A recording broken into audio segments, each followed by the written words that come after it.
Na sociedade brasileira, nós temos uma base histórica extremamente violenta. Nós não somos aquele povo cantado em verso e prosa como alheio a violações de direitos. Ocorre que na nossa própria história, as pessoas violadas nos seus direitos, elas não eram consideradas humanas durante largo período. E aí eu me refiro aos negros e negras, aos mais pobres, talvez entre todos, na gênese disto, aos próprios indígenas. A superação dessa complexa formação do Brasil exige das gerações atuais um pacto pela legalidade, pelo Estado democrático de direito, com a Constituição de 88, sobretudo, que é nosso principal instrumento, e exige um pacto pela não violência.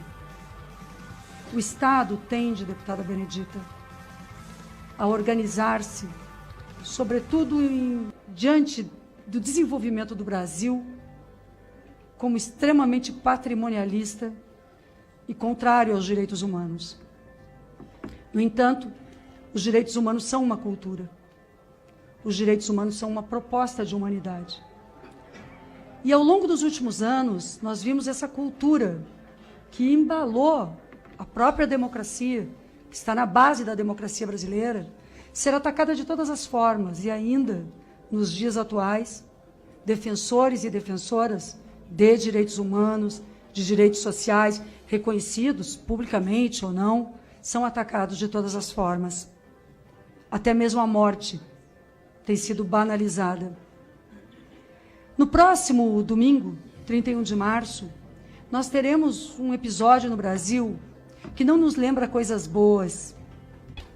Nenhum golpe merece ser comemorado, quanto mais quando ele deixou um rastro de dor, de estupros, de violência, quando ele tornou a tortura uma ação política de Estado.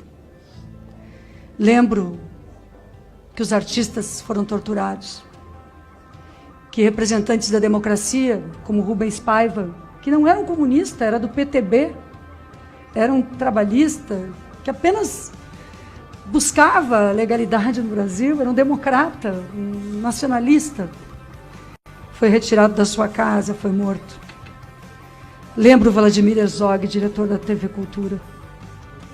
Lembro que poderíamos ser nós, que poderia ser qualquer um dos senhores artistas, homens, mulheres, agentes políticos. E, portanto, a nossa geração tem uma responsabilidade maior. O que baliza as nossas relações dentro desse parlamento é a Constituição Federal.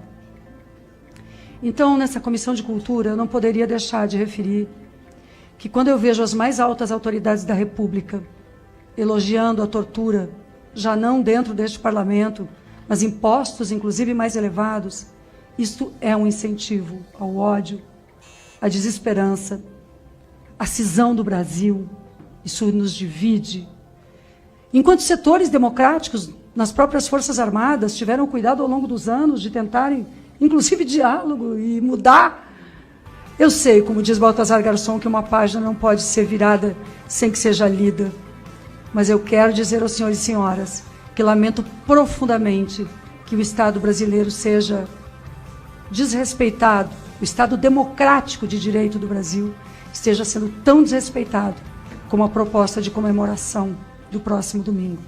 Eu considero, do ponto de vista da cultura e dos direitos humanos, que deve haver uma descomemoração e que cada um possa fazer a sua, em silêncio ou falando, mas que não venhamos a abrir mão jamais da civilidade, do respeito, da dignidade humana, do Estado democrático de direito. Ditadura nunca mais.